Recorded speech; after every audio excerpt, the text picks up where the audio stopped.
Just Branding. Podcast.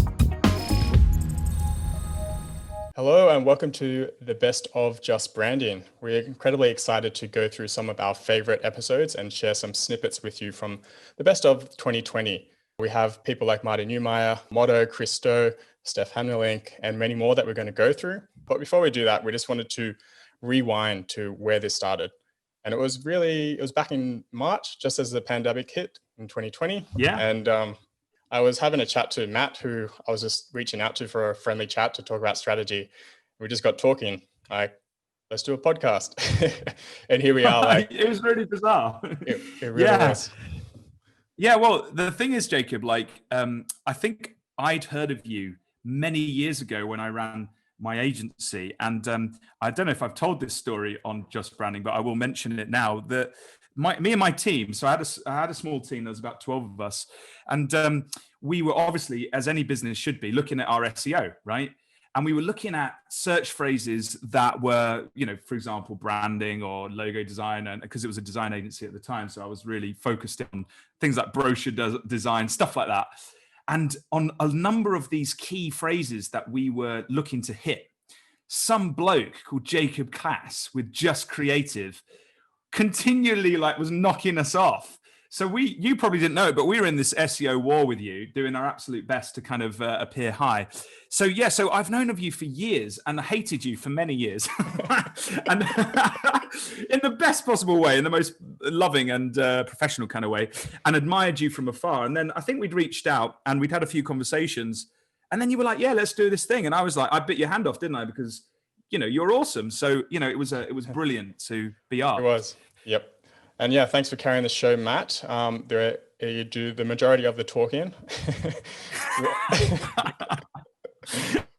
Well, you say the sensible stuff and I do the filler. Exactly. But yeah, let's talk about gratitude, because we were just talking about that before recording, and we are incredibly grateful for all our listeners who are tuning in to listen to our rather niche podcast on branding and strategy. So it's been a steady growth, but a very positive growth. And we've been really surprised with how much feedback and comments and messages and reviews that we've been getting. So we really are grateful for tuning in, really. So yes, seriously are. I think we've both been blown away by the positive feedback that we've got. I don't think we've had much or any trolling or anything, hugely horrible happen to us, which is. We did have one star. There's one star. I don't know where it came from, but I don't know. I'm going to hunt him down. Who the heck was that? Let's find them out. But yeah, well, maybe I'm just not looking. So maybe that's it. Maybe we've had loads of trolling, and don't tell me, Jacob. It just upset me. But no, the thing is, generally, the other. So we've had a lot of positive feedback, and for me personally, I think it's been remarkable, because what it's done for me, Jacob, is it's shown me that there's this need for brand strategy and for brand thinking, if we can call it that. And I, for one, have learned loads from our guests, even though I've been practicing this for many years, and I know you have as well. So even on a personal level, we're enjoying it, Absolutely. And I think as long as we're enjoying it, other people will, hopefully. Absolutely. And I am incredibly excited for all the new guests coming up, which we're going to tease at the end of this episode. We already have 10. Yeah, you just have to wait for it, right? We already have 10 guests lined up. So we have it backed up until, I don't know, February, March. So I think you'll be listening to this in January when it comes out. So a lot of good stuff coming, but we have had a lot of good stuff already. So we are going to highlight some of our favorite snippets, along with a few of our comments as well.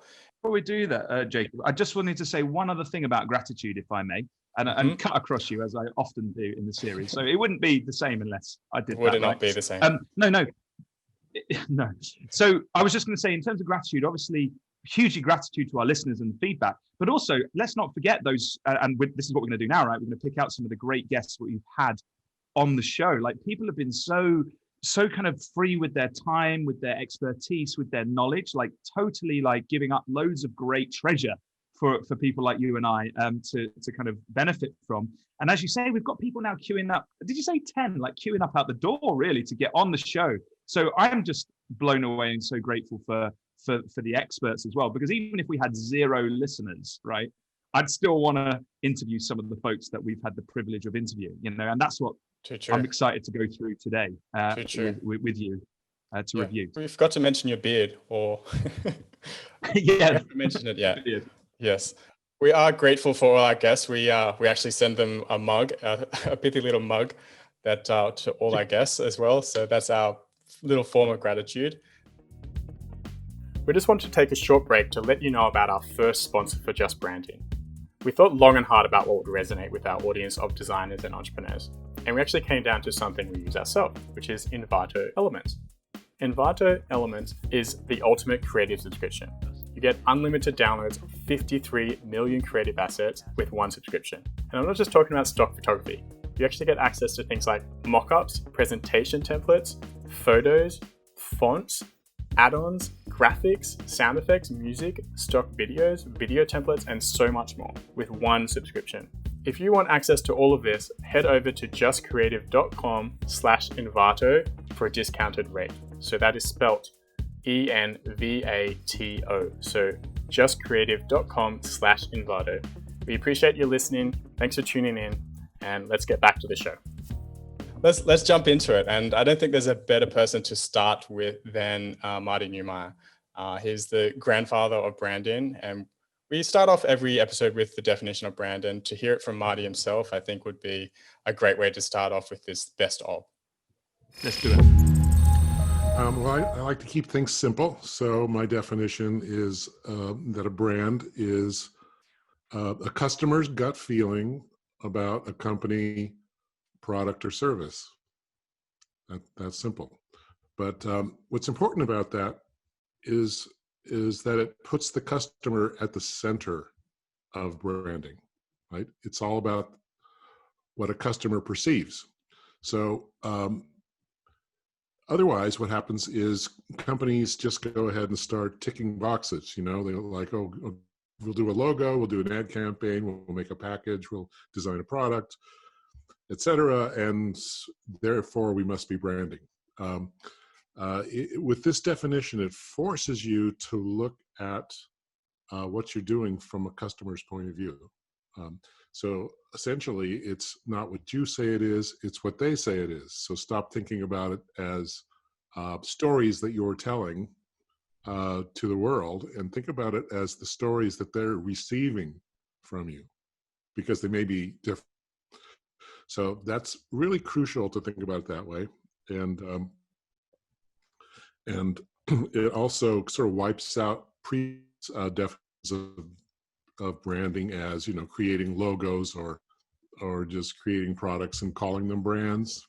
You hear people talk about this brand or that brand when they really just mean a product or a company. So brands are constructs. They're the stories that customers tell themselves about you. And so what that does is put people like designers in the driver's seat. Who's going to interpret these stories? Who's going to be talking to these customers? It's probably not going to be the chief finance officer, right? It's going to be somebody who understands how to communicate. So it's really important for everyone to understand that that's our role as designers, is to get in there and interpret the strategy of the company in ways that mean something to customers. Wow. So yeah, wow. Blows you away, doesn't it, listening to Marty? He's such a genius. Books are phenomenal, but he in person is magnanimous. And the thing for me about that definition, which has obviously had such a huge influence on the way that brand is conducted, is that, when you are looking to align a bunch of people, whose opinion wins out, right? And what Marty's definition does that brings brand right to the fore is it says, actually, it really doesn't matter what your opinion is. It matters what the customer's opinion is. And that should be the aligning authority that we use in business and in design and in creativity to kind of really move things forward. And that's why it's such a powerful idea. What are your thoughts on that, Jacob? Like how helpful do you find that definition? Because for me, it's brilliant. It is brilliant. And that's why it's probably the most quoted definition of brand as well. And because people often say that your logo is not your brand, but what is it? And I love how he's distilled it down into this core essence. And The Brand Gap is one of those books that just come to mind that really distill it down to something so powerful. So to hear it from himself was just, incredible. And like we heard in Level C as well, Level C is his program that he runs with Andy Starr that helps get branded into the C-suite. And Matt and I have done the Level C course to become a branding specialist. And we went through the Brand Gap and we learned from Marty himself. And it was just, you just got to really learn about that essence when it comes to branding and what it means. So very powerful stuff. Yeah, phenomenal. He also gave us some tips, didn't he, towards the end of that brilliant episode. Should we listen to those tips now? Those questions that he suggests that we ask new clients. Let's dive in. I like to, when I go into a meeting with clients, which you're going to do a lot, no matter what role you play, either as designer, a strategist, a brand, CBO, whatever. Just memorize these 3 questions because it'll give you the upper hand, and it'll also give you the information you need to do a good job. The 3 questions are, when you talk to a leader of a company, you say, okay, you just need to know 3 things. Who are you? What do you do? And why does it matter? And the third one's the most important because that's where you shine, is making, connecting customers with what matters to the company. But they have to answer the question first. And usually what happens is companies will just stutter. Leaders will stutter. They won't know the answer. Good question. So you have to go over it really slowly. Who are you? In other words, what is it why are you doing this kind of work instead of some other kind of work? What is it what's your passion for? Does this grow straight out of something you believe in or not? Who are you? What do you do is, what business are you in? What category are you playing in? Because if you can't answer that, you don't even know, your job is impossible. You don't even know who the customers are, who the competition is. You need to find that out. And then why does it matter is what makes you different in a way that's compelling. So just, memorize that. Who are you? What do you do? Why does it matter?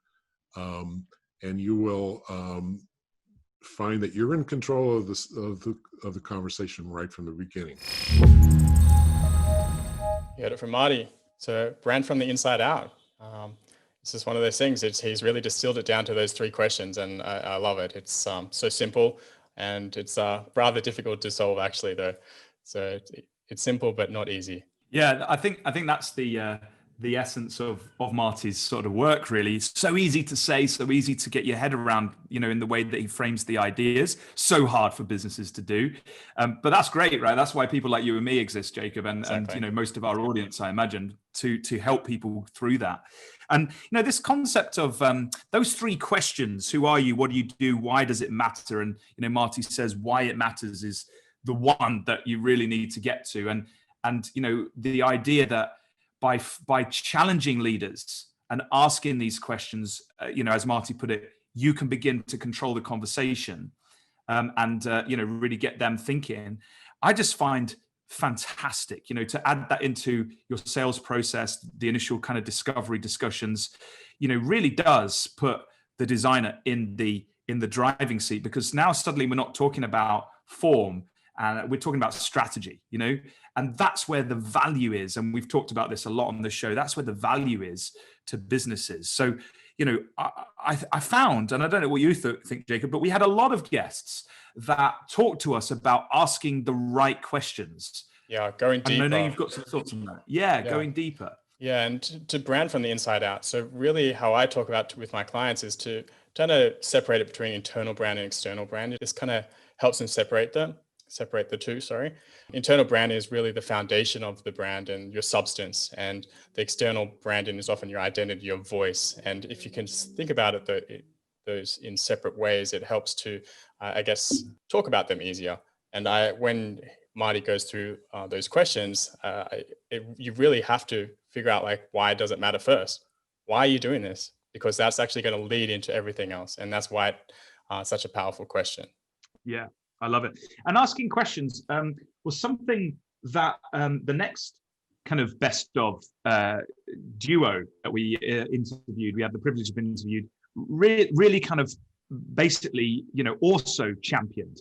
And that was the episode. Do you remember the episode we have with the founders of Motto, the New York agency, Ashley Hansberg and Sonny Bunnell, who'd written their book Rare Breed, and we did an episode with them specifically on Rare Breed, which is all about basically maverick leaders, and we were talking to them about how do we deal with really strong leaders and really strong personalities, and they also touched on this idea of asking the right questions. So let's hear from them now. So we would go into these teams and organizations and start asking these very deep, profound questions. What's the purpose? Why does it matter? Why are you doing this? Why are you coming to work every day? What are you trying to accomplish in the world? And they'd never been asked those questions. Strangely enough, they were the most simplest questions, and yet nobody was asking them. It was more about, what kind of logo do you need? What kind of website do you need? But no one was actually asking them the questions of, what are you trying to do in the world with this business? And what purpose are you fighting for? And those fundamental questions lead to some very surprising answers. And I think that that's kind of where we started. And it became the very linchpin for everything that we do. It now has become not only the book that we've written, but also the way we've shaped our company. That was Sonny Bunnell. She's brilliant. I love the hat that she wears, from a personal branding perspective. Definitely check out Sonny Bunnell. But yeah, I love the way she phrased it as well. It's not just like, what's our purpose? Like she put it like, what is the purpose that we are fighting for, right? And when you speak to Ashley and Sonny, they're very feisty.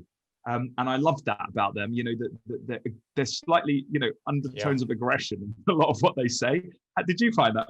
I love that episode. Yeah. And it kind of just backs up the asking why. Like, really, you have to ask these deep questions and dig deeper, go further. I think one of my favorite exercises is asking why 5 times. I'm not sure who founded this. It's probably some smart guy, much smarter than I. But yeah, just I think asking. I know his name. I'm going to say it wrong. Like, it's something like Konichiwa Toyoda, right? It's interesting. He was the one who basically, he was the grandfather of the guy that started Toyota. And it's a manufacturing technique in the manufacturing plant. He used to, if something went wrong, he used to ask why 5 times, and they eventually get to the root cause. And you're absolutely right. Like, to uncover, why we're doing stuff. And it's like it's almost childlike, isn't it? Like, kids do that all the time. Like, why, Daddy? Why?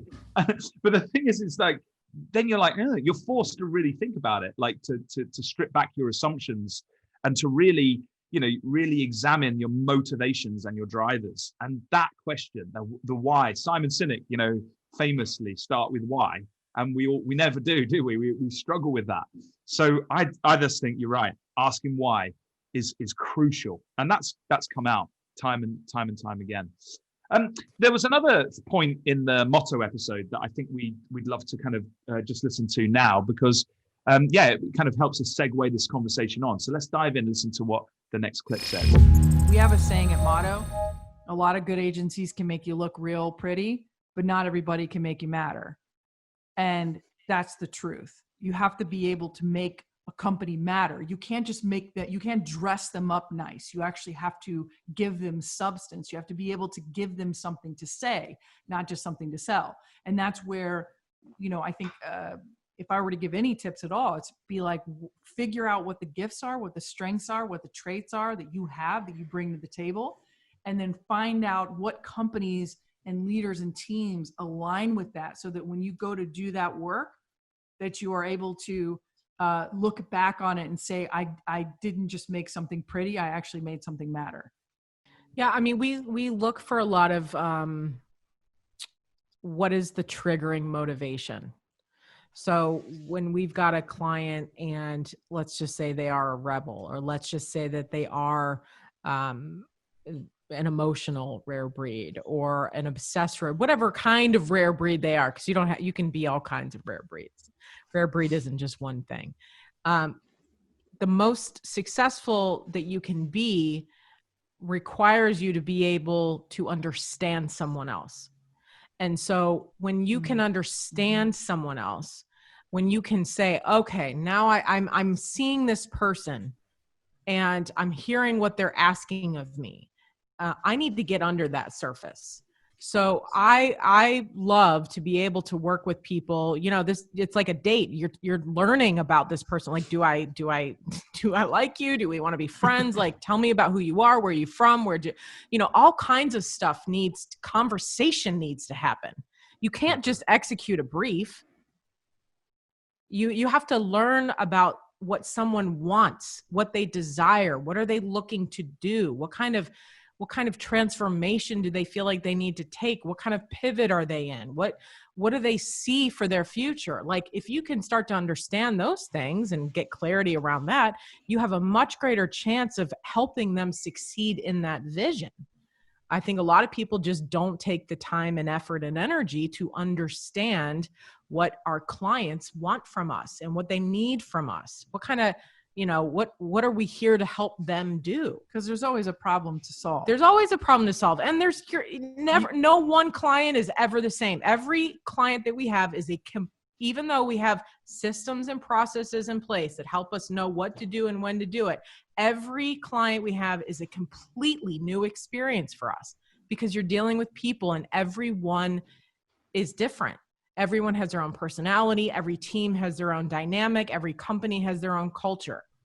So every time we work with a new client, our learning curve is completely new. Even though we know what we're doing, we have to learn that client from scratch.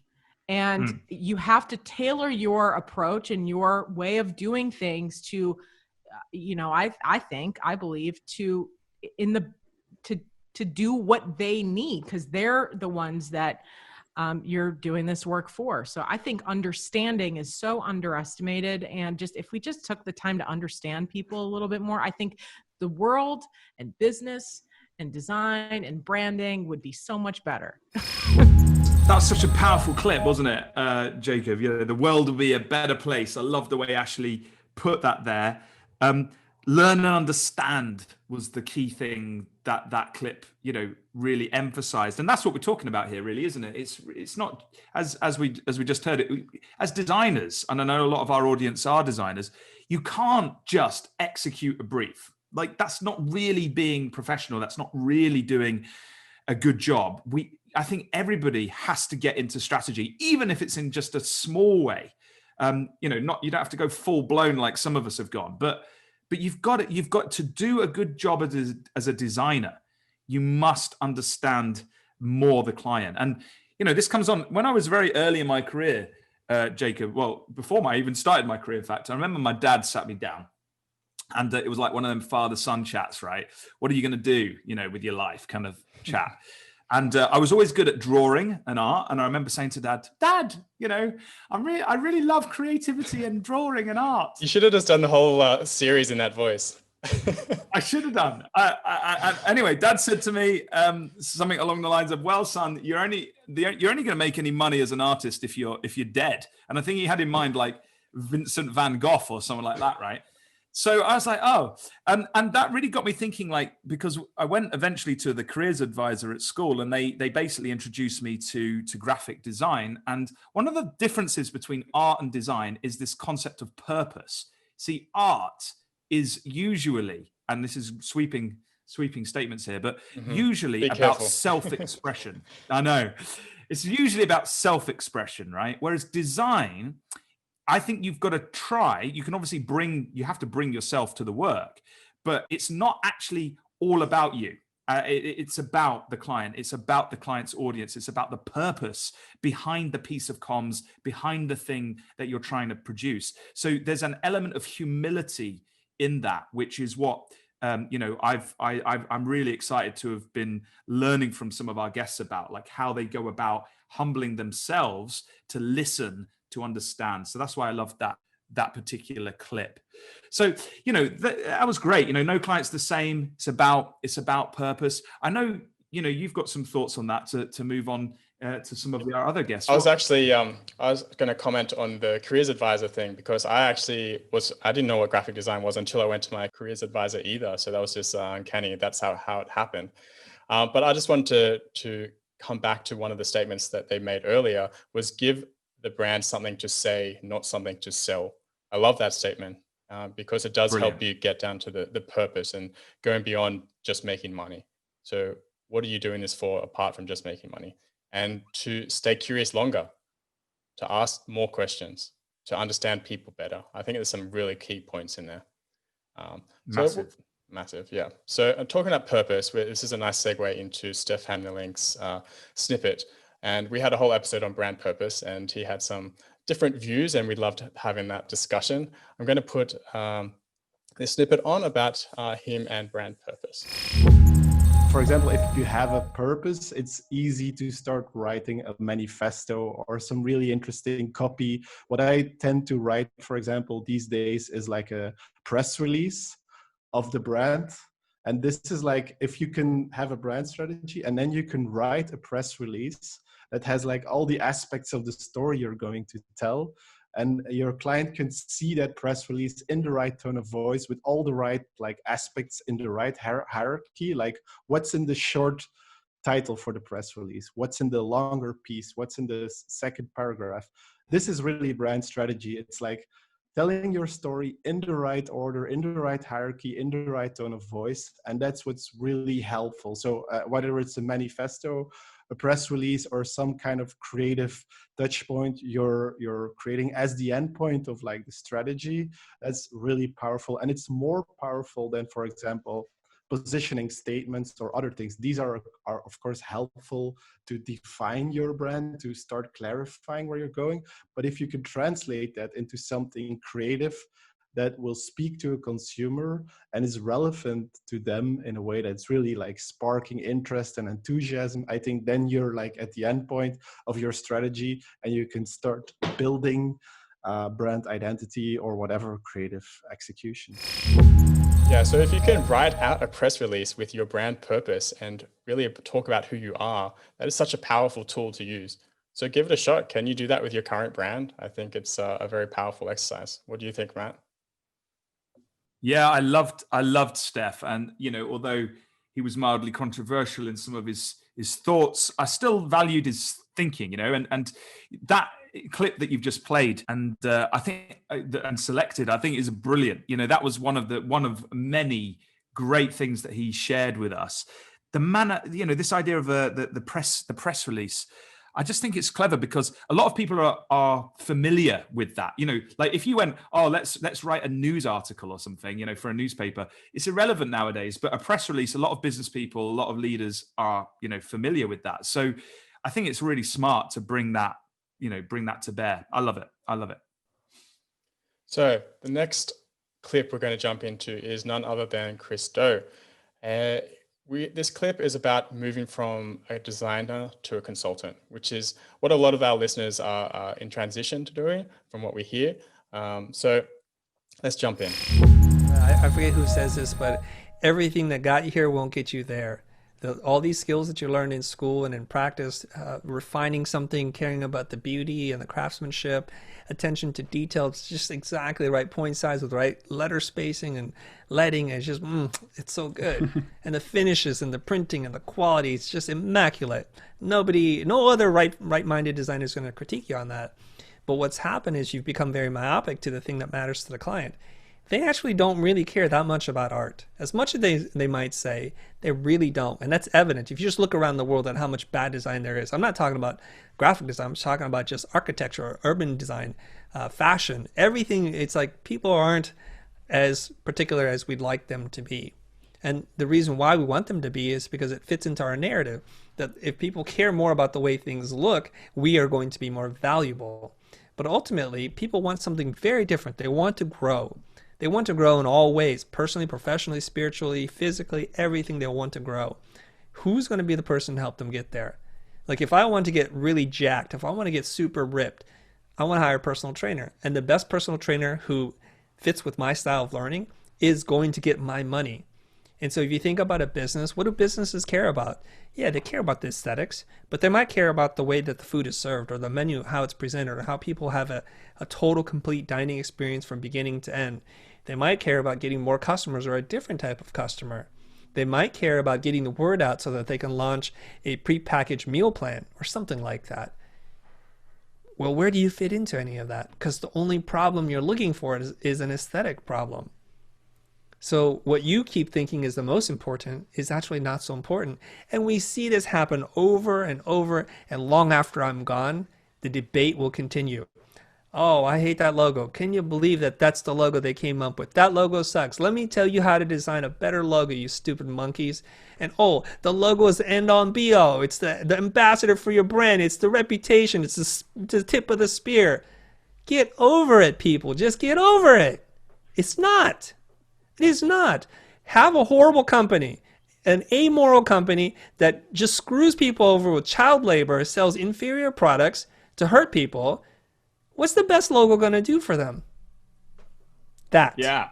And that is not okay. That's just zero. That is awesome. I 100% agree with that. You can have the best logo design in the world and not make a penny and not solve a problem. Christo is phenomenal. Like, he freaks me out a little bit. He's so magical. Like, he's so wise. A ninja. And just, yeah, man, seriously, it's rare that I get a little bit intimidated by folks, as you probably noticed, Jacob. But like, there are definitely moments where he maybe just blew my mind, and I was just like, oh man, yeah. he's a lovely guy, but he's so smart, and he articulates himself so well. It's very daunting, particularly for someone like me who just blunders through things to kind of to have spoken to him. But I loved it, and that clip phenomenal. Absolutely.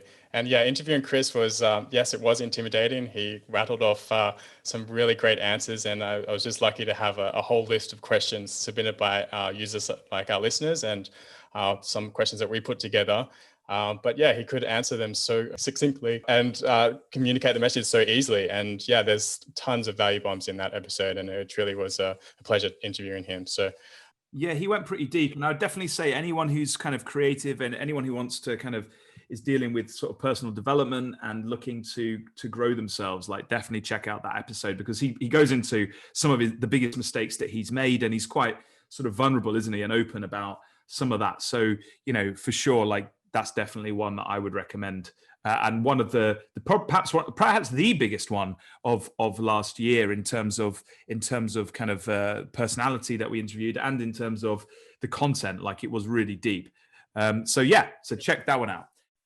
Well, I think we could actually add in that clip about his teaching, because I think that you touched on the self-development side of things. We can add in the clip about him teaching and where he came from. So he wasn't always this master YouTube star. As of recent, he did come from a teaching background, but many people don't know this. So I'm just going to share this little clip from Chris. Prior to doing The Future, and a lot of people don't know this, I taught at private art schools for over 15 years. I taught at Art Center, and I taught at Otis College of Design. And I gave my life, sweat, and blood to these things when I was there, while running a pretty high-profile motion design company back in the day. And it wasn't until I was able to find where all these things overlap that I came into my full power in knowing, like, who I was and being able to express myself fully. And so that's what The Future's done for me. Now, the idea of teaching isn't new to me, but the idea of teaching to essentially a camera, a piece of glass, we call it the soulless one-eyed creature, and that's just the camera. And it gives you nothing back. It gives you no energy, it gives you no response. It's literally, or metaphorically, like talking to a wall. Talking to a wall gives you nothing back. But if you're used to and learn how to speak to a piece of glass, I guess you'll do better than others. So we had to learn those skills. Learning how to speak in ways that are unscripted, right? You have to learn how to be in the moment and speak to people, not at them, have a conversation with people. And that's a really critical skill that I had to develop. And I had to just get comfortable with being in front of camera talent versus behind camera talent, which is what I've done for the last 20 years. What you said about teaching for 15 years, people don't realize this, and you've gone into that role and you just seem so natural on The Future, even though you just came from what people believe the agency world. So to pivot to that, it's important to consider the background. Yeah, so the point there is that we all start from somewhere. We have to experience it, and we have to suck in the beginning. Really, we have to just get on and do with it, go with the flow. And just experiment really and put yourself out there. That's really how you learn and grow. So I love that Chris opened up about that. Yeah, me too. It was brilliant. And I think that point you've made is excellent. You know, you can't just feel that you're educated and that's that done, right? This is not the world we live in. We've got to continually grow, expand our minds, you know, to new possibilities, to new thinking. And that's why I do this podcast. You know, it forces me to interact with some of these brilliant people. And you, of course, Jacob. You know, you're brilliant in your own way. But you know, it does, and genuinely, it's. I don't know how helpful have you found interviewing, you know, some of our guests? Like, have you found it like helpful like that? Actually, in Tom Rossett and Mike Janda's, we talk about personal branding, and I do open up about being pretty nervous when it comes to like podcasts and video, and I just never really liked being on camera. And I kid that my wife always laughs at me because I'm now doing coaching, I'm doing podcasting, I'm on video and whatnot this year. So it's kind of I just put myself out there, and yes, I'm going to cringe I do cringe when I look at these things, and I try not to, but I'm out there putting myself out there, and growing with the process. But I massively admire that about you, mate. Like seriously, like I think. For me, I find it pretty natural. But it might, you know, for you and for you to have opened up about that, I think that's inspirational. You know, because we need stories like that. You know, we need to push ourselves, and so I think it's brilliant. And that episode with Mike Janda, Tom Ross was brilliant, and you really, you know, there was some real kind of heartstring moments there from you. I loved that. I hoped you would start crying, but you didn't. Close. I was a bit disappointed myself, but you know, yeah, close. Cool. Well, you know, just going back to Chris Do for a second, you know, we got some great wisdom from him, and I think one of the things that I loved about the work he'd done in the future was how he brought people into the fold, if you like. He did live coaching. He does a lot of really exciting kind of in the moment stuff.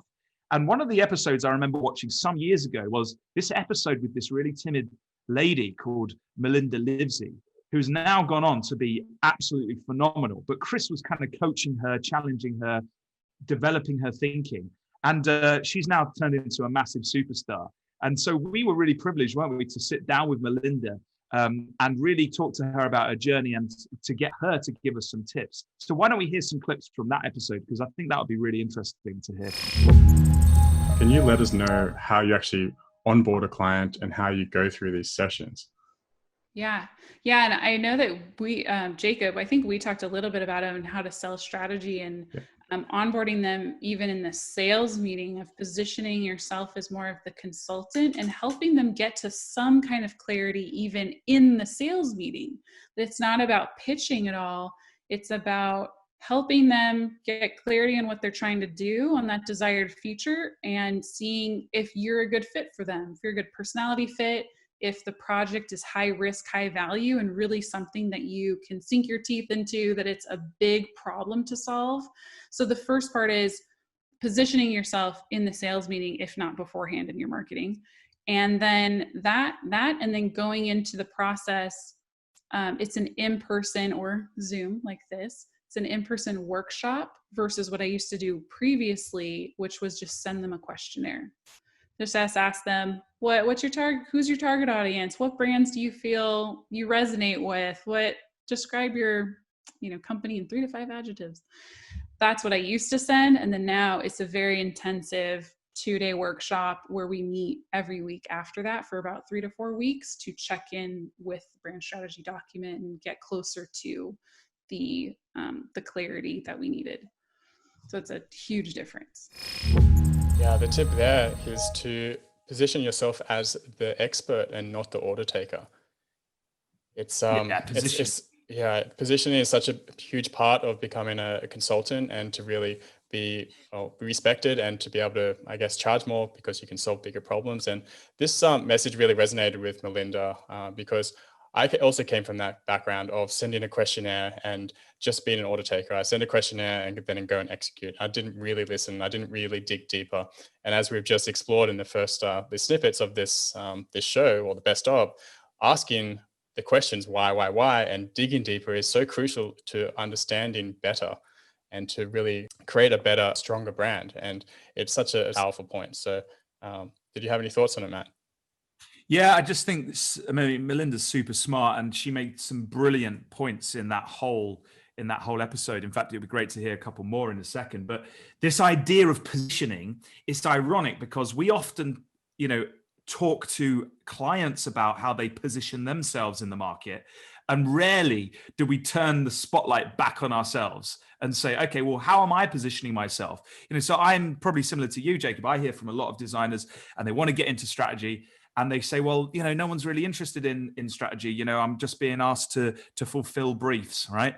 And you say, well, let me look at your website. And the first thing you look at on the website is, I'll design you a logo or whatever. It's screaming, I'll execute on a brief. So it's like, well, of course you're going to get briefs chucked at you because you're positioning yourself as someone who will only execute on a brief. Where's the stuff around a discovery call? Where's the stuff around strategy? Where is that? It's not there. So of course you're not going to get that work. And of course it's going to pass you by. So Melinda's points around positioning, and then, being smart around the questions that you ask on the outset is an absolutely bang on. So I love Melinda. I think she was really smart in that episode. Really great tips. Yeah. This kind of leads into the next snippet, which is about brand strategy tools. So to get this information out of your clients, you need to have these tools. You need to have a backpack on. Let's go into this and see what I mean by that. We learn more and more about brand strategy. It's like we're filling our bag with a bunch of tools. And we learn possibly design sprint. We might learn the lightning decision jam from Jonathan Courtney. That there's all these different ways of doing design thinking, and the more that we can put in our bag and know, like, something Marty Neumeier said in a workshop, I can use that. Something I read in this one book, I can use that. So the more and more we learn about it, we just keep putting it in our bag of tricks, so that we can just be present with the client, ask them what their problem is, where are they trying to go, and then sift through our bag of tools and pull out what it is that we need. I don't think there's one, like you said, Jacob, perfectly, there's not one right way to do it, that we can start forming. We can just take out all the tools in our bag and say, okay, what can I use to help the client get to where they're going? And that's really fun. I've never forgot that metaphor, the tools in your backpack, and it is go get them out when you're ready. And that's really how you can have some fun with these workshops and actually figuring out what the problem is that they're trying to solve. And the point is that we're not just solving design problems, we're solving bigger business problems. And that's really what brand strategy is all about. It's the integration of business thinking, marketing, design, and branding. So it's such a great metaphor. Yeah. And, constantly finding new tools and putting them in your backpack is definitely what we should be about. Like, I love looking at, design thinking. I find, some of the workshops AJ and Smart do, workshopping. There's some really interesting, really interesting things that you can borrow from completely different areas of business, of kind of, thinking. Product design is another wealth of area that you can kind of develop your tools and your thinking and just apply it to then situations. So for me, that's kind of my mission, really, to widen my mind as much as possible to these things, so that when a particular problem comes up, as Melinda puts it, you can rummage around in your metaphorical backpack, and you've got a tool to help that client get through it. And that is something that I think we're in a brilliant place to do as people operating in this space. So yeah, awesome.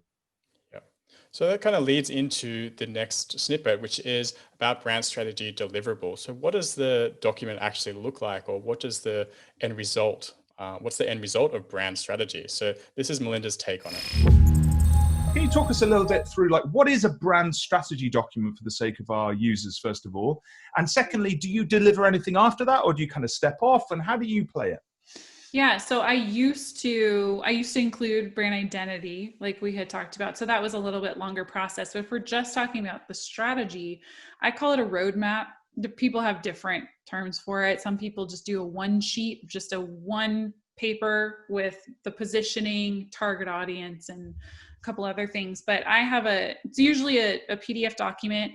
It includes the goal of why did they even come to me in the first place? Like, what were they dealing with? What was the problem? What's the vision? What's that beautiful future that they're thinking of that they want to get to? Like, where are we headed? So I outlined that. Other things are positioning. So what's the company's positioning in the marketplace? How will they be perceived in the minds of their market? What makes them different? That's the positioning. The other thing is, so everything about the brand, what makes them unique. I also include brand attributes. There's an ideal client or customer persona. So it's the most ideal customer, and it's more to do with mindset than anything.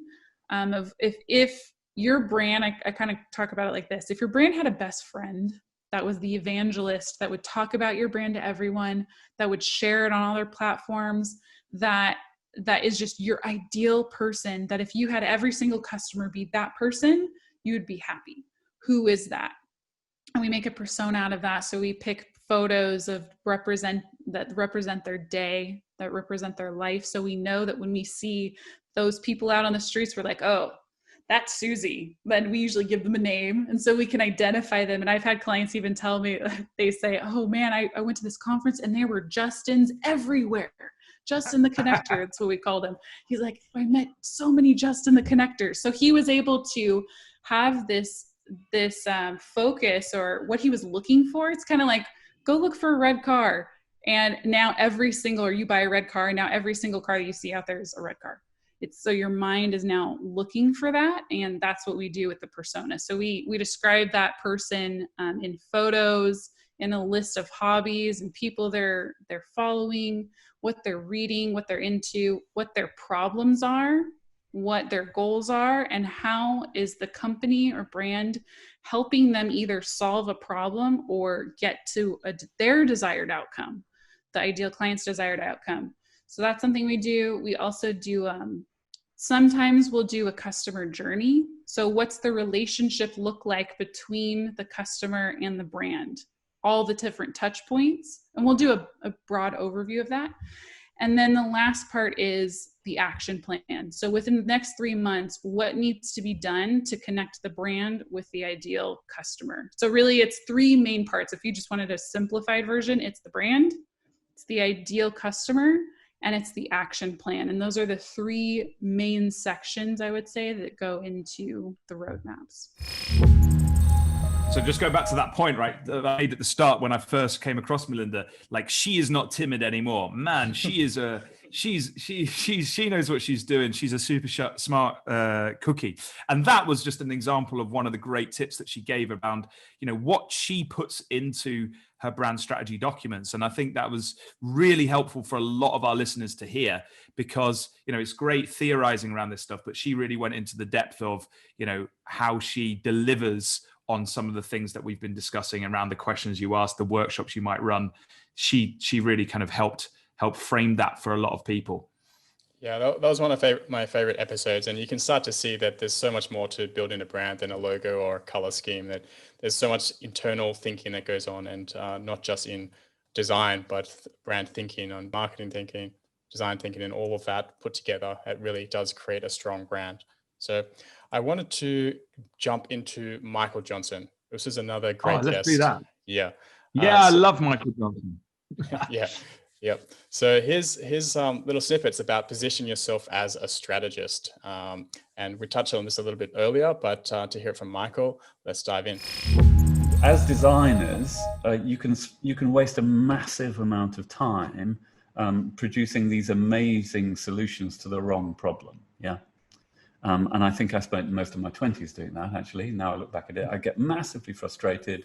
I'd walk out of meetings. I was like the enfant terrible of whatever design company I worked for, because I would just get really, really annoyed at why people couldn't see what was in front of their eyes. Now, the truth was that really, I probably hadn't spent enough time trying to work out, well, what would be right for this market or this client, i.e. I hadn't really sussed out the strategic background to a project. So maybe I was designing good solutions, I don't know really, but they were solutions to the wrong problem. And so what we find now is that people come to us with a fairly open book they usually say, look, we think there's something wrong here. We want to do this. We think we want to go this way, but they very rarely come to us with a written design brief. That's super rare for Johnson Banks. Normally, people sit in our boardroom or on a Zoom call, and they say, we want to go in this direction. We think there's a problem here, but what do you think? And so we tend to start the process much earlier. And that's why we started writing down this idea, well, let's investigate the problem. Then let's think about the strategic and the narrative implications of that before we go anywhere near the design stage. Absolutely spot on, isn't it? Really. It's just when you hear some of our guests talk about it, it's kind of obvious, but then it's really hard if you're not in that place or you're not stepping back, looking at your positioning. It's really hard to kind of do that. So I hope some of that adds huge value to some of our listeners. And it just repeats what Linda was saying as well, and Chris, in terms of how you position yourself as the consultant, right, the expert. So there was another snippet that I would love to pull out from Michael, which was about the blue duck. It was a little story that's from from his book. So I love stories like this. Yeah, it's a good one. Let's do that. There's a lovely story in the book which I was told years ago, which is called The Blue Duck. Have you heard about the blue duck? No, tell us about the blue duck. The blue duck. I learned this a long time ago, and apparently back in the days of marker visuals, pre-computer, there was an advertising agency in London who and they would do these kind of quite carefully worked out marker visuals, which you guys are probably so young you've never seen them, but this is the way that we presented then. You would have an idea and you would do this slightly drawing, and then you'd try and explain to the client what you really meant. And with a bit of luck, they would get it, especially if you're doing an advert, because you would have to shoot it or film it. So quite a jump, really, for a client to take, really, to kind of see what you meant by these things which sort of look like cartoons, really. It was quite weird. Scamps, yeah. But, it takes a bit of a leap of faith, really. Anyway, there was this famous London ad agency whose name maybe will remain nameless, but apparently what they used to do is they used to put a little drawing of a blue duck into each of the layouts, and what they learned was that the client would go, well, this is really interesting. I really love this idea. There's just one thing. And the agency would go, well, what's that? And they said, well, can we lose the blue duck? And the agency would go, oh, and sort of make a bit of a faff about this. But really inside they're thinking, yeah, that's absolutely fine. Because the duck had been put in there as a psychological device.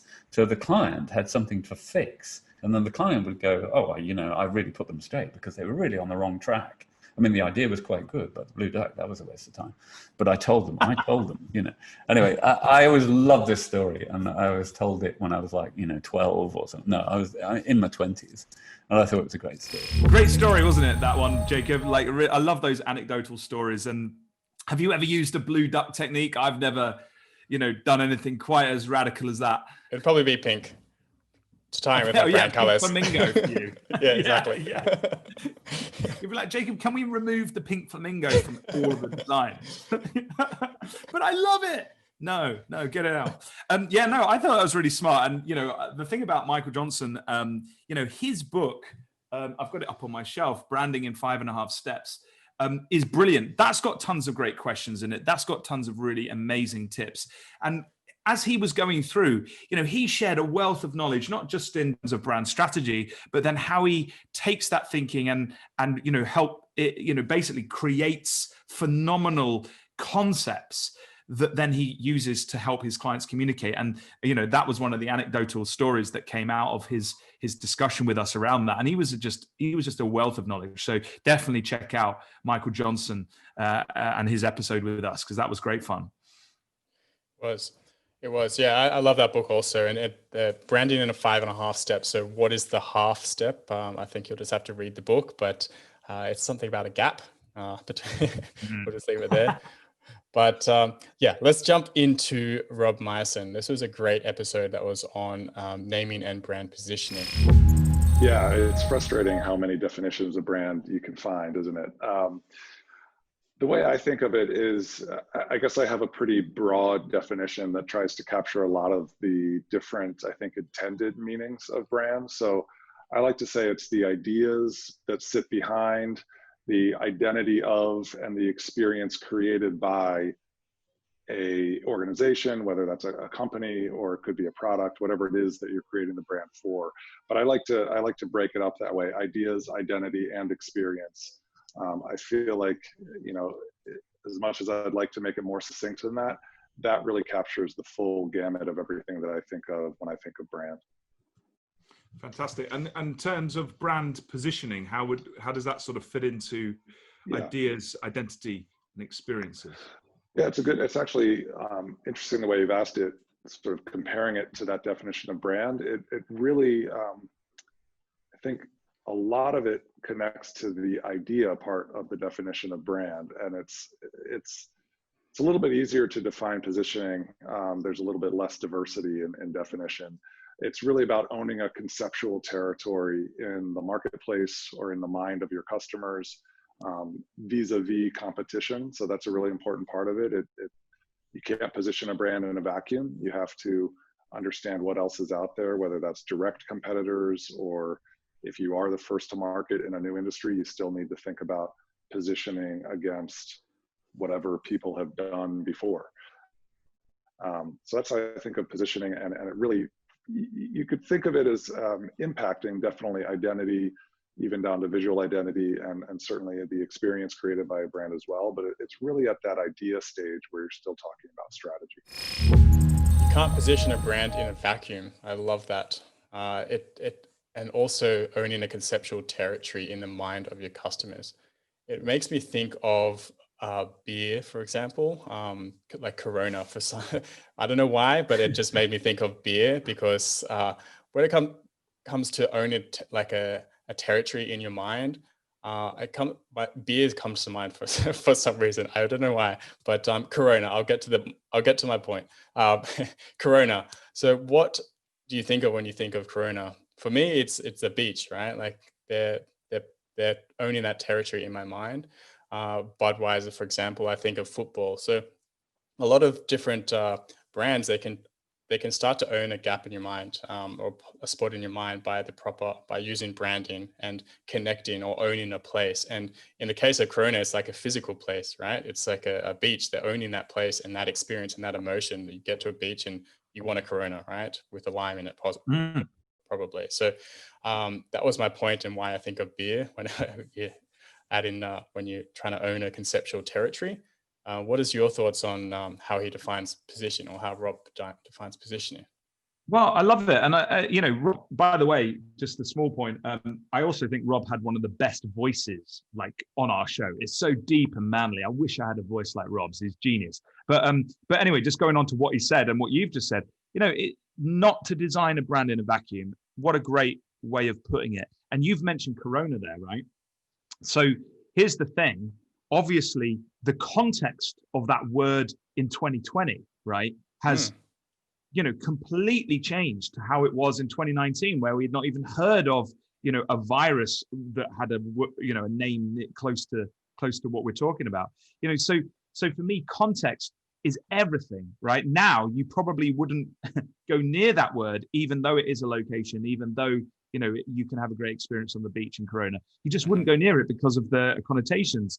Whereas, you know, prior to this point, you would. So that is a great example, even on its own, of context and owning space in somebody's mind and being thoughtful and mindful and considerate about your target audience before you choose a name like that.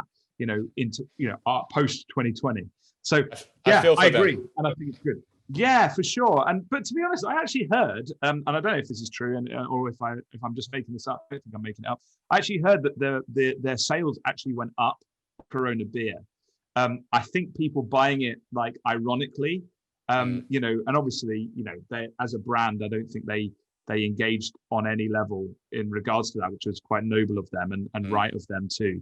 So yeah, I mean, that would have been an absolute unique challenge to manage that brand through 2020. So hats off to the folks down there and to the brand managers at Corona for not engaging or, you know, in any kind of way on the current issue. But yeah, tricky, really tricky. What else did we hear? Yep, the next snippet is also from Rob. We're going to jump into differentiation, which is a huge part of branding and positioning. So let's hear what Rob has to say about that. Well, every project that I've ever worked on has to start with discovery or immersion, fact-finding. And so that's usually your phase one of a multi-phase project. And the easiest way, it may be an oversimplification, but the easiest way to break down the way that we would approach discovery usually, I think of the 3 C's. So that's company or client, competition, and customer or consumer. So we do research on the company itself, whether if it is building a brand for a company. That might be internal interviews, it might be reading through materials that they've created. If it's a small business, you might just read their business plan, or you might talk to the founder about what her or his vision is or was for the business. If it's a bigger company that's been around for a while, then you might have a whole bunch of brand guidelines from 20 years ago that you can reference and really start to get a feel for where the brand has been and where it is now. Then looking at customers or consumers, you want to understand what's relevant to them. Who is it that is a buyer or potential buyer? So that could be quantitative research. If you're doing sort of a large scale project, you might have surveys, you might have third-party data that you could rely on. For smaller projects or for more sort of niche brands, you might just get a handful of customers in a room and do a little focus group or something like that.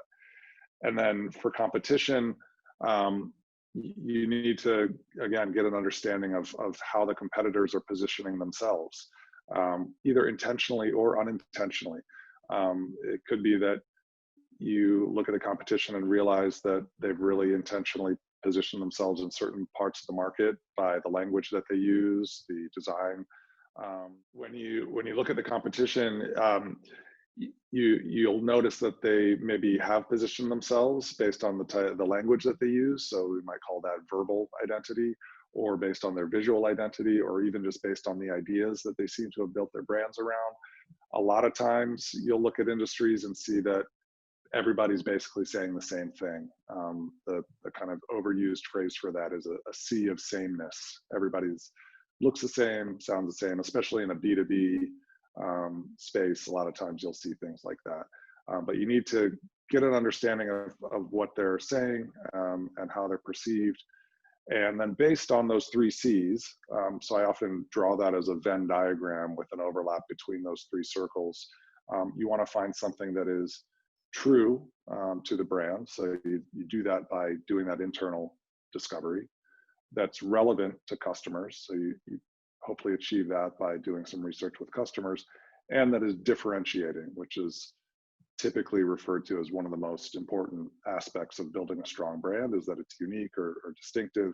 And so that's impossible unless you have a really solid understanding of how the competition is positioned. That was an amazing insight there from Rob, wasn't it? Like I just loved the way he simplified that kind of that whole construct. Phenomenal.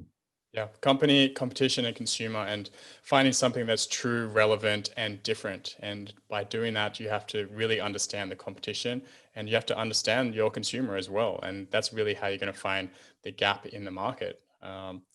So let's jump into Stephen Horohan. He was another of our favorites. Yeah, we love Stephen. Yeah, we talked about brand personality and archetypes in this episode. And archetypes, it was something that he is very passionate about. So I really loved learning from him. And he has a great article online about brand archetypes. So if you're new to it, definitely hop online to find or learn more about brand archetypes. It's just so fascinating once you actually understand what they're for and how to use them as a tool in your backpack. And let's jump into how he defines brand personality. I like to really step back and think of the brand as a person. Like I really have this, philosophy of the human brand, and I speak about that quite a bit.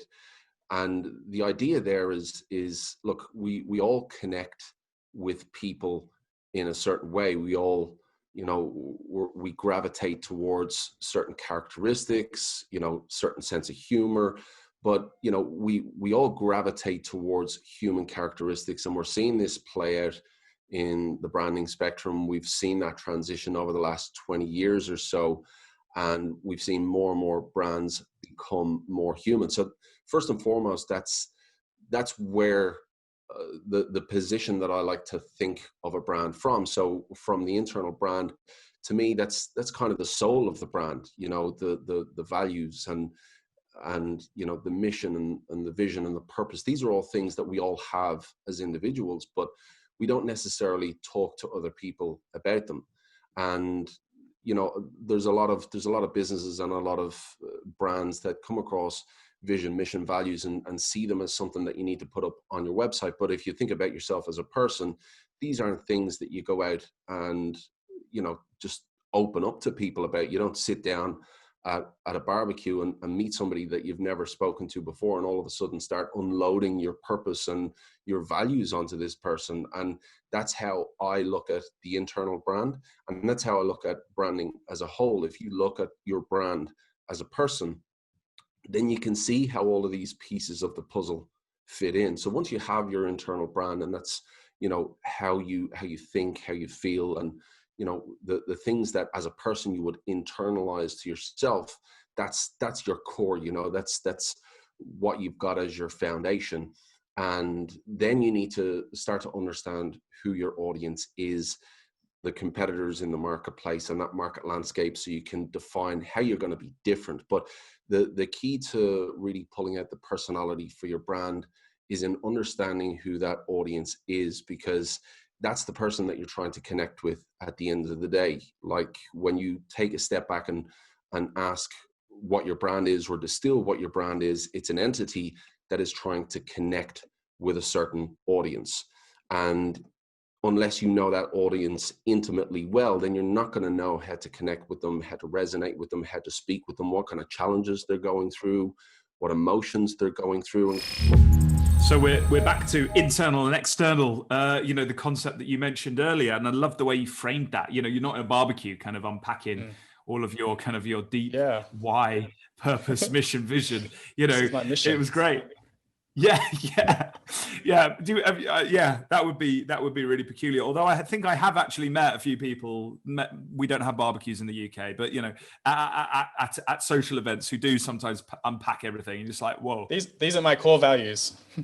Yeah, I love it.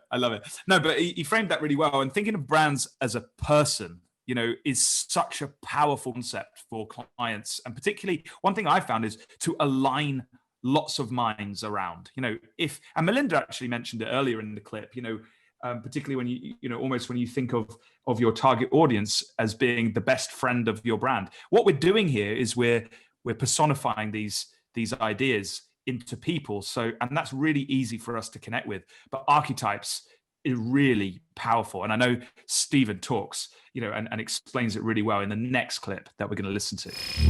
Archetypes, for those who don't know them, it's a personality framework of 12 personalities. And this framework goes back decades. It actually goes back to Greek mythology originally with Plato. But in the early 1900s, there was a psychiatrist called Carl Jung, and he created this personality framework. And essentially, there are 12 personalities, and these personalities make up pretty much everybody. You will fall into one of these personalities more than the rest.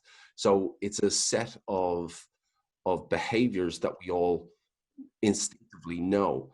And if you're able to identify your audience and what their desires are, then you can, using this archetype framework, you can map them to an archetype that will be most suitable to that audience, that will appeal to that audience most. So that's where I start. I start with the archetypes by first understanding the audience and then mapping an archetype that will be best suited to speak to that audience. But again, this is still just a starting point, because the archetype framework is just a framework. It's just a guidepost for you to understand the kind of general direction that your personality should go, but it's not a fully formed personality, because, you know, look, at the end of the day, if you think of you know, a personality framework and you think of 12 personalities, well, you think to yourself, well, you know, I'm an individual, like one of those personalities, they might be closer to me, but, you know, I'm myself, I'm my own person, and I would differ to, you know, even the one that I'm closest to, because I'm an individual. And it's the same when it comes to brands. Yes, you define which archetype would be best suited to appeal to that audience, but you develop that out. Then you know, you give it opinions, you know, you give it an outlook on life, you give it a tone of voice and a way that it's going to speak to that audience to really appeal to who that audience is. So I know there was quite a lot of detail in that, but just to distill it, you define who the audience is, you understand their personality, you use an archetype framework as a basis to find a direction for your personality, and then you develop that personality out with fine detail so it feels like a real person. Yeah, that was you know, fantastic hearing from Stephen then. I use archetypes all the time in my work, and they're really powerful. So, you know, if you haven't yet come across them, you know, definitely check out Stephen's episode with us, because we go into archetypes in a big way and we discuss it you know, at to some depth. And as you say, Jacob, it's a massive tool for your backpack. Definitely get that one in there. Definitely. It's one of my favorites. And when I first learned about it, I was like, my head was blown away. It's such a powerful tool, really it is. And I do emphasize to Google it again, because he has got a great article on archetypes. And I think you do as well, Matt. You have a few articles on archetypes. I do. And, you know, I think why they're super powerful is because they help you categorize.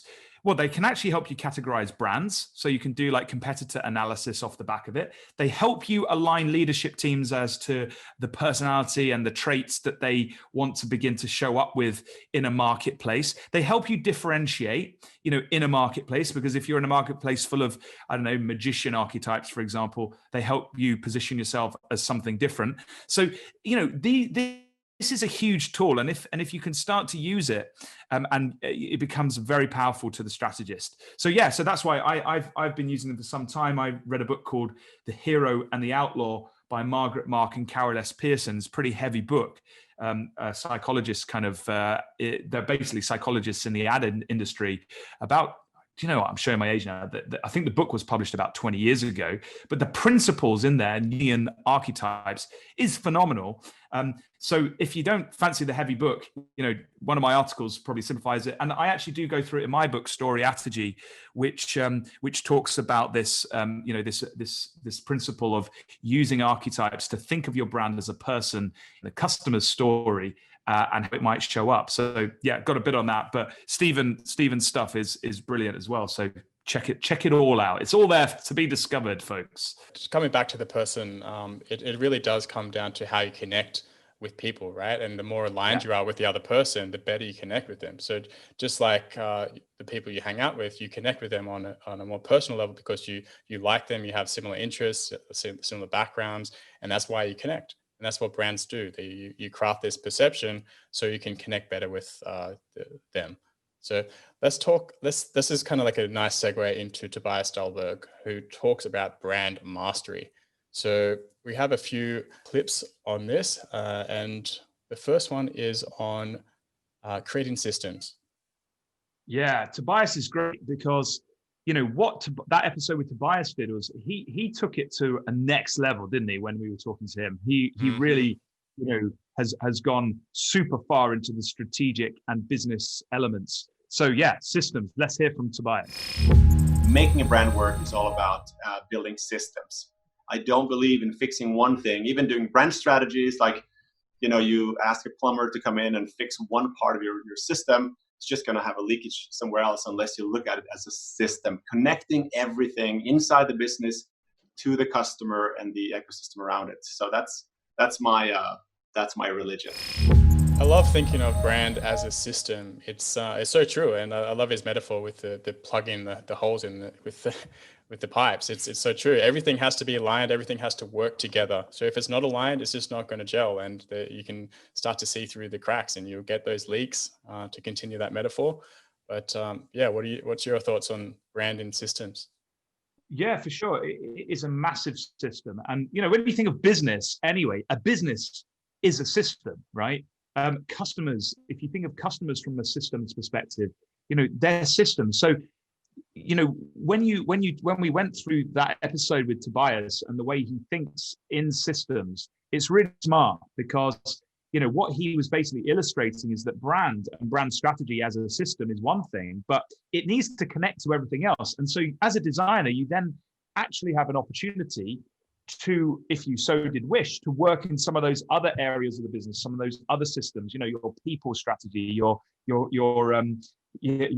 innovation. And I know, we've got some clips on that in a minute. So what he was showing us was, once you solve or begin to align around a key issue, you've got to then connect everything else to it.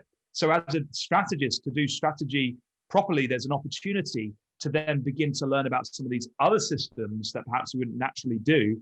And I think that's where I am, but basically in my journey, I'm sort of getting more and more involved in some of these other, perhaps areas where I would never normally have been segued into, left to my own kind of devices when like a lot of us, we were sort of designing and executing briefs.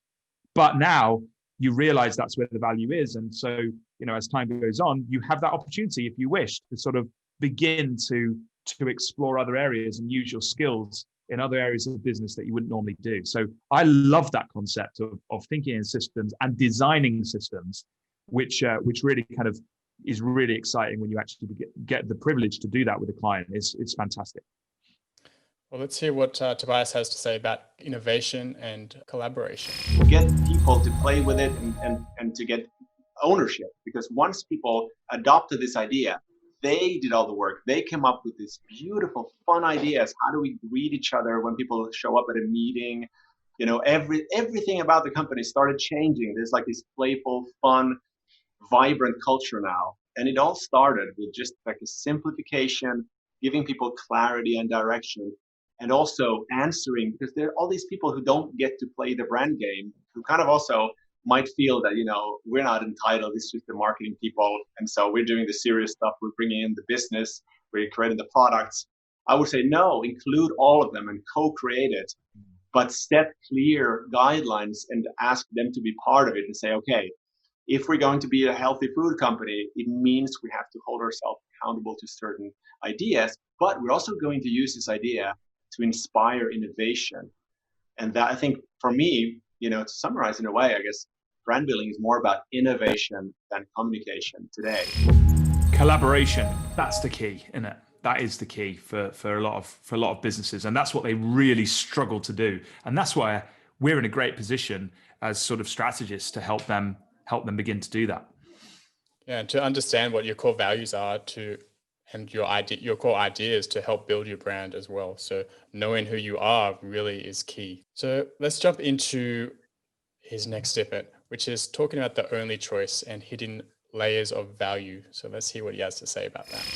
I talked about being the only choice. And so I teach how you become the only choice. And of course, it's a theory that is difficult to become the only choice for everyone. But the point is, you will always have your best customers. So like the theory behind that is like, there's only 3 ways to create revenue. You can increase the number of customers, you can sell them more to those people so they buy more, or you can sell more often, make your customer lifetime. And so if you think about, well, you could run around and try to shoot, for everyone, to use a military expression, which is totally inappropriate, or you could be very, very narrow, focused, and meaning that you search for only the right type of people, and then you grow and scale from there. And that's, surprising what these mass brands were doing in the beginning. They become so relevant that people think of them as like, I wouldn't want to substitute, this brand for anything else. I love them because they, and again, I studied this, they like provide the utility, the thing the products and services are supposed to do. But more than that, they provide a great experience, perhaps. And more than that, they provide the meaning and the connection, the belonging, And maybe more than that, they provide a whole transformation. They change my identity. They make me a better human being or more of what I want to become. And when you hit those different layers of value, then you're building a strong brand. And that starts small. So yes, you can start just being a solopreneur and use the same model. I told you Tobias went deep, Jacob, didn't I? It's insane. Yeah. Brilliant. Many layers. Brilliant. Many layers. Many layers. And, you know, having that dissected for us by a genius like Tobias I thought was super high value, because, you know, it's, you know, thinking about a project, thinking about a brand in those ways, you know, does add complexity and meaning and depth to it in ways perhaps that you would never normally kind of think of unless you came across someone like Tobias. One thing I was going to say was his concept of the only choice is brilliant, isn't it? It's based on, and he admitted, he sort of shared that it was based on Marty Neumeier's onlyness statement, which I often say to my clients is kind of like the pinnacle positioning statement. And if you've not come across it before, it's our brand is the only brand that blank, you know. So what is this brand? The only brand that does something, you know. And if you can get to that point and it's highly relevant to the target audience and valuable to the target audience, you can become, and this is what Tobias talks about at length in our episode, the only choice for that customer. And that's where you want to play, because then customers are willing to spend, I think it's around 60% more for your product. And so you can really dominate the space. And that's super smart. So how we get there is the challenge, but that should be the objective, to become the only choice. And I love the way he phrased that and has packaged it in his training courses. Absolutely brilliant. If you've not come across Tobias from Helsinki, check him out, because he's really fantastic. What did you make of it all, Jacob, when we talked to Tobias? It was so enlightening. It, like, just the knowledge and how deep he went, as you said, it was incredible. So it also was another favorite of mine as well. And like we said at the start of this, like, we've learned so much from our guests and just how they think about branding and how they actually execute on as well, because they've come from these these corporate worlds often, and they're just so different there, right? And then you can how you can apply this thinking to your own consultancy work, and it's just so beneficial to hear how it's done. So I love that one. The experience, the meaning, the connection, and the belonging. These are some really big. He just skipped over them, but these are big things, right, when it comes to branding, and he's just rattled them off. But if you can actually do that, and you can actually distill your brand down to the only choice, it's just so powerful. Yeah, no, absolutely. And, you know, you're right. A lot of our guests have diverse backgrounds, some corporate, some agency, some freelance, some consultant. One of the ones that I think had the strangest background, or perhaps the most unusual is probably a better way of phrasing it, was our good friend Valerie Jacobs, because she came from a fashion design background and she had some phenomenal things to say about trends. So let's hear what Valerie had to say about trends from our episode earlier in the year. I discovered trend forecasting, which has always been a part of a fashion designer's process. You know, no fashion designer would ever make a runway collection without looking at trends. And I really started thinking about not just aesthetic trends, but zeitgeist, like social and cultural movements, and how fashion designers were really great at also capturing like the spirit of the time that they were in. And so I really kept exploring on that and realized that you could capture trends in other categories. It wasn't just for, you know, designing concept cars in the auto industry or runway shows, that there were beauty trends, there were food trends, there were beverage trends. So there were trends in categories. There were really big social and cultural trends like health and wellness or sustainability. And so that led me to start my own trend agency. And I had a lot of really great clients right away. I was quite lucky. And then I ended up situating my trend agency within LPK. And that was amazing, because what that enabled us to do was basically turn in the very beginning of every project, like the phase 00 was a trend exploration. So what trends are appropriate for the business, the culture of the consumer.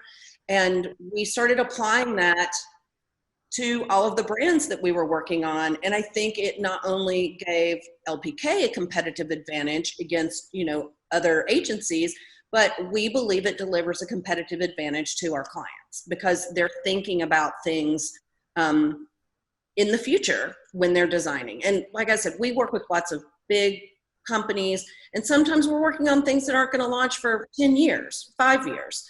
And you just can't be designing for, you know, 2020 if you've got a technology that's going to be fueling products in 2025. I think, Jacob, that was a great example of what we've been talking about going out into perhaps unknown or untypical areas and borrowing tools for the backpack and then applying them to brand strategy. So that's, you know, and obviously we're talking someone who's basically set up a whole arm of LPK, which is a huge global agency, and how, you know, we were privileged, weren't we, to discover how she approaches this idea of trends and how that really was influenced from her fashion background. I thought that episode was great with Valerie, you know, thinking about trends, thinking about a marketplace, thinking about the future, you know, and how she sort of went through with us, how, you know, she brings that to her work. Brilliant, amazing, mind-boggling stuff. What did you think about it? Yeah, I completely agree. And we have another snippet to share that she goes into more detail, and she talks about future fluency and using data from the future and how you can actually turn data into insight. So this is really what is so crucial about, I guess, the future of branding is actually seeing into the future by looking at trends. So let's hear what she has to say about that. A lot of people in the branding world really already understand that they should be using insights. And they, you know, I kind of like to think of these things in layers.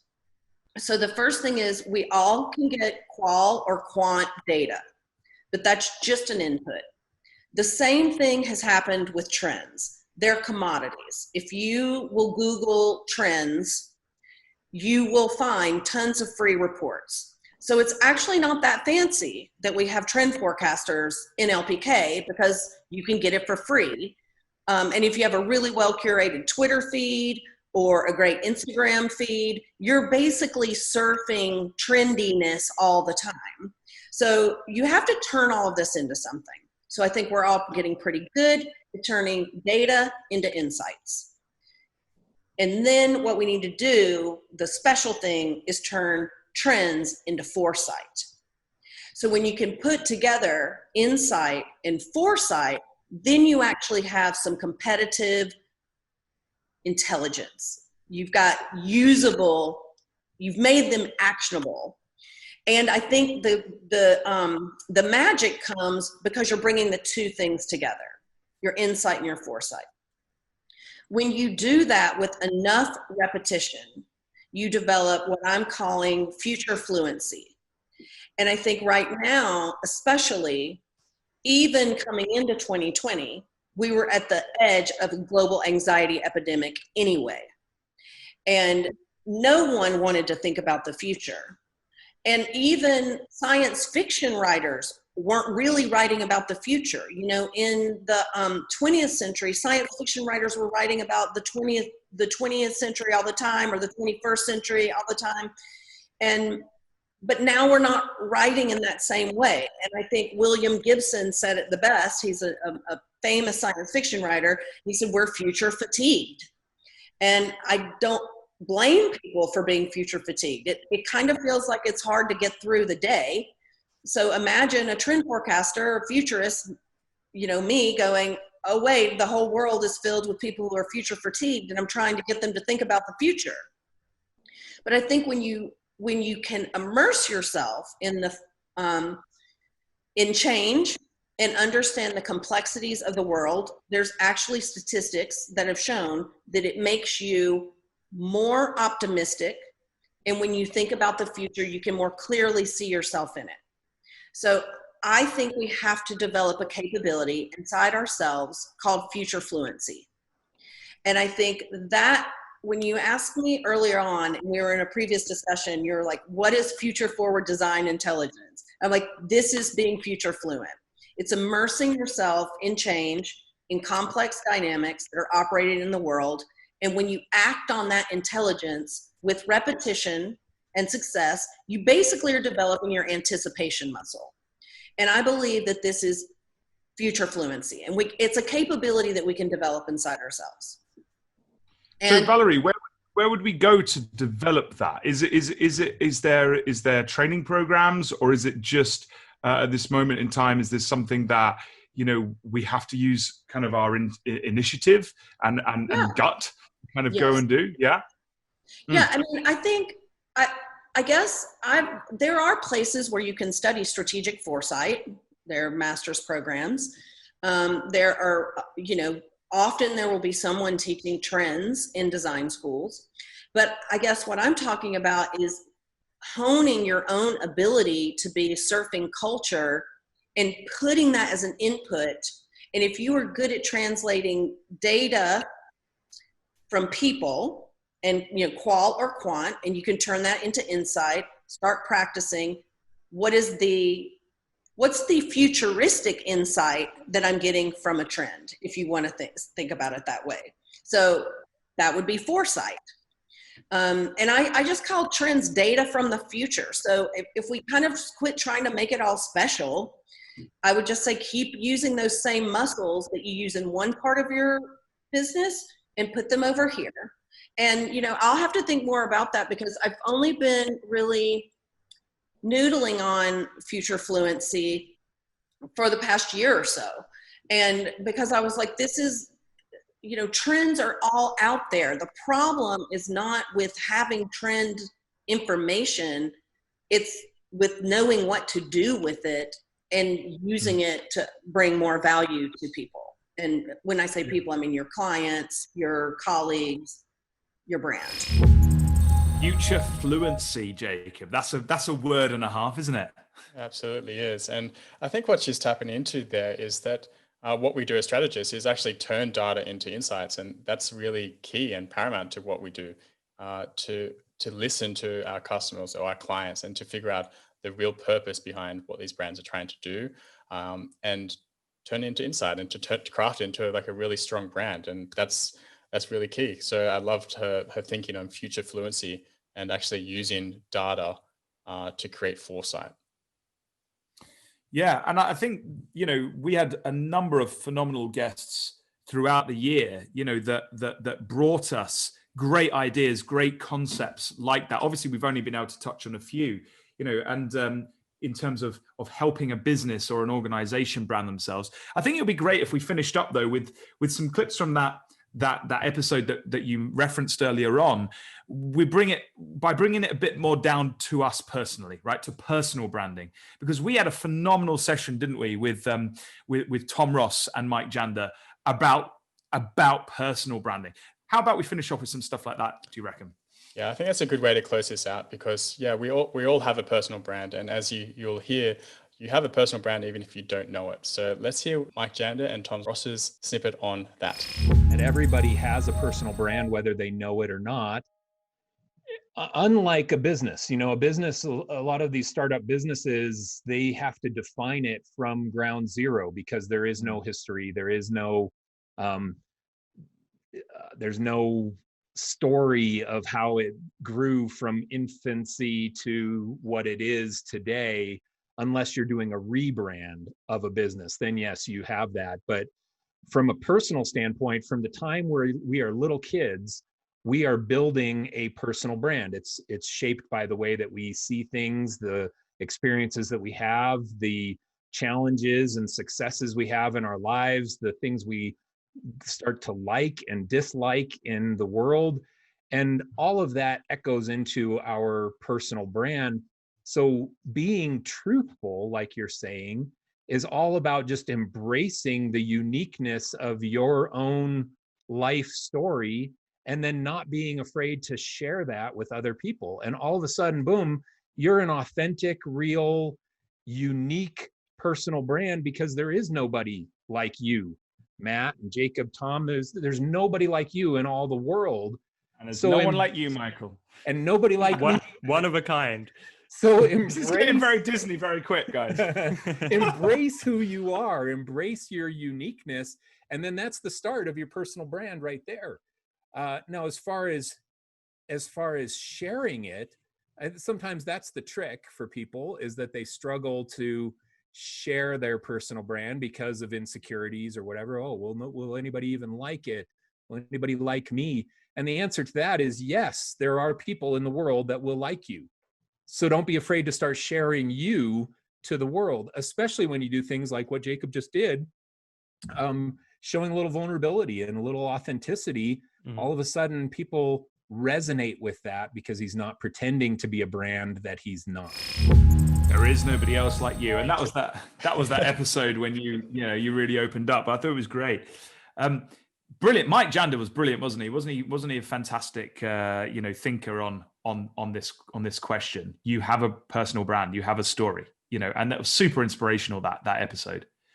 Yeah. And Tom Ross actually has some pointers on telling your story. So let's jump into his final snippet for this best of episode, actually. So thank you for staying with us, but let's hear Tom Ross. Look at notable celebrities, and the more open they are, the more they're in a transparent box instead of an obscured box, the more the public perception of them tends to go up and increase. And a great example of this is Mark Zuckerberg versus Elon Musk. Mark Zuckerberg has there's actual stats that show his kind of public approval rating, and it's very low. He's like this kind of distant robot. No one knows that much about him. They can't connect with him on a personal level. Elon Musk, on the other hand, he's known as a bit of a madman, very volatile. He smoked weed with Joe Rogan. He does all this crazy stuff, and he shares quite a bit, but he's actually got a significantly higher public perception because he opens up and because he shares. And this kind of fits into what I like to call macro branding versus micro branding. I think the macro branding is the kind of top level, what you're known for. So in Elon's case, that's like SpaceX and PayPal, etc. In The Rock's case, it's traditionally wrestling and now, Hollywood action movies and stuff.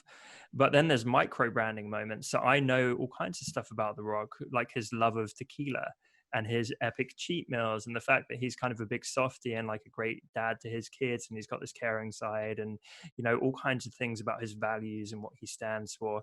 Dozens and dozens of these small moments, and they give greater opportunities for connection and resonance with the community and with the wider industry and so on. And I can pick out all of my favorite people on social media, and quite often it is the micro branding, little small personal idiosyncrasies that draw me into them because I see alignment between us. So alignment was a key point that he ended on there. And that really is what branding is all about, having alignment. So, and branding is the act of managing that meaning, that alignment. So I couldn't think of a better snippet to end this on, because that is what branding and personal branding is all about. And the more aligned our brand is to the customer, the better the connection will be, and then the better and stronger the brand. It's really that simple. Absolutely. And it is simple. But as we said earlier on, easy to say, hard to actually execute on. So, I think we've had such a fantastic year at Just Branding. I really do want to thank you as well, Jacob, for all your efforts. Likewise, and putting up with me over the year. Thank you to our listeners. It's been brilliant. You teased the audience at the start, Jacob, because you said we've got some super guests lined up. Any that particular come to mind that you want to kind of whet people's appetites? Yes. So Kevin Duncan, Denise Leon. Kevin Duncan. Yeah. Oh, Denise Leon, guys, these are big hitters. These are great. Yeah. Anyone else? Sagi Haviv. Oh yeah, brilliant. Logo designer extraordinaire. We have Armin Witt from Brand New. We have Bill Gardner from Logo Lounge. Emily Cohen. My days. Joseph Pine. So we have a lot in store. That's just the start. We're not stopping anytime soon. So keep staying subscribed. And if you love us, we really would love a review, because it helps us get more listeners, which encourages us to do even more shows. So we really do appreciate reviews. So thank you again for tuning in to all of our episodes and listening to the best of 2020. Thank you, Matt, as well. I just want to return that because, yeah, it really has been a pleasure. And I love the back and forth with a little bit of banter and a little bit of strategy thrown in. So it's been really great. What you're saying, you like insulting me, which is fine. I can handle it. I'm big enough now. I'm used to your crudeness. No, not at all. And I guess the final kind of thing to say to our listeners is Happy New Year. Happy New Year. Have a great 2021. It can't get worse than 2020. Really. No, have a great one. It's we'll see you soon. Thank you guys.